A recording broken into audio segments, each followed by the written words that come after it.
उत्तर प्रदेश से आग की ऐसी खबरें आ रही हैं जो डराती भी हैं और सिस्टम पर सवाल भी उठाती हैं। लखनऊ का विकास नगर हो, केशव नगर हो, दिल्ली के पास का गाजियाबाद हो या फिर वाराणसी, पिछले कुछ वक्त में कई जगह से आग की लपटों ने आसमान काला कर दिया है।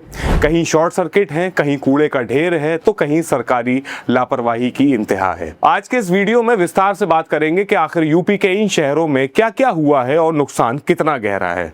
आदाब, नमस्कार, मेरा नाम है दानिश नदीम और आप देख रहे हैं द देश बोर्ड। सबसे पहले बात करते हैं राजधानी लखनऊ की। लखनऊ के विकास नगर में जो हुआ उसे देखकर किसी का भी कलेजा कांप जाएगा।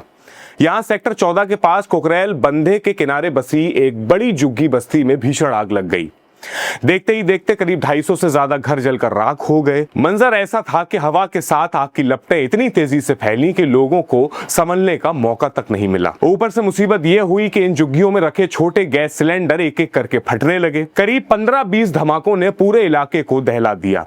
दमकल की 15 गाड़ियां पहुंची, लेकिन संकरी गलियों की वजह से अंदर जाना मुश्किल हो गया। सैकड़ों लोग सड़क पर आ गए हैं, उनका सब कुछ जल गया है, कपड़े, अनाज और वो पैसे जो उन्होंने पाई पाई जोड़कर रखे थे। लखनऊ अभी विकास नगर की आग से जूझ ही रहा था कि मड़ियाओं के केशव नगर से एक और खबर आ गई। यहाँ पुलिस चौकी के ठीक पीछे कबाड़ के गोदाम और पास के खाली प्लॉट में लगे कूड़े के ढेर में आग लग गई। गर्मी इतनी है कि सूखी घास और प्लास्टिक ने तुरंत आग पकड़ ली।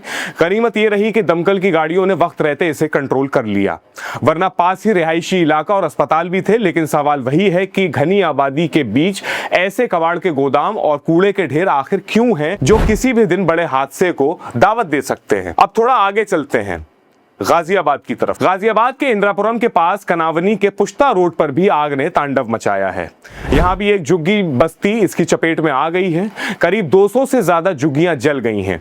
बताया जा रहा है कि पास ही में एक स्क्रैप या कबाड़ का यार्ड था, जहां से आग शुरू हुई और फिर वहां से हवा के झोंकों ने इसे बस्ती तक पहुंचा दिया। आसमान में कई किलोमीटर दूर तक काला धुआं देखा जा सकता था। गाजियाबाद के क्रॉसिंग्स रिपब्लिक इलाके में भी एक दुकान में आग लगने की खबर आई है, जिससे तफरी मच गई। गनीमत रही कि वहां भी जान का नुकसान नहीं हुआ, लेकिन दुकानों में रखा लाखों का माल स्वाहा हो गया। वाराणसी से जो खबर आई है वो प्रशासन की लापरवाही का क्लासिक उदाहरण है। वाराणसी के अनई में तुलसीदास इंटर कॉलेज के पास जल निगम के प्लास्टिक और फाइबर पाइप्स का बड़ा ढेर रखा हुआ था। ये पाइप्स करोड़ों रुपए के थे और पिछले काफी समय से खुले मैदान में पड़े थे। अचानक लगी आग ने इन पाइप्स को राख की ढेरी बना दिया। धुआं इतना जहरीला और घना था कि आसपास के गांव के लोगों को सांस लेने में दिक्कत होने लगी। सरकारी संपत्ति का करोड़ों का नुकसान हुआ है, लेकिन जिम्मेदारी किसकी है? क्या पाइप्स को इस तरह लावारिस छोड़ना सही था? इन सभी घटनाओं में एक पैटर्न कॉमन है: गर्मी का मौसम, शॉर्ट सर्किट की आशंका और सुरक्षा के इंतजामों की कमी। चाहे वो लखनऊ हो या गाजियाबाद या वाराणसी, झुग्गी बस्तियों में सिलेंडर फटने के कारण आग और विकराल हो रही है। प्रशासन अब मुआवजे की बात कर रहा है, लेकिन जिन लोगों ने अपनी पूरी जिंदगी की कमाई खो दी है, उनके लिए ये भरपाई काफी नहीं है। हमें समझना होगा कि फायर सेफ्टी सिर्फ कागजों पर नहीं, जमीन पर होनी चाहिए, खासकर इन घनी बस्तियों और संकरी गलियों में भी।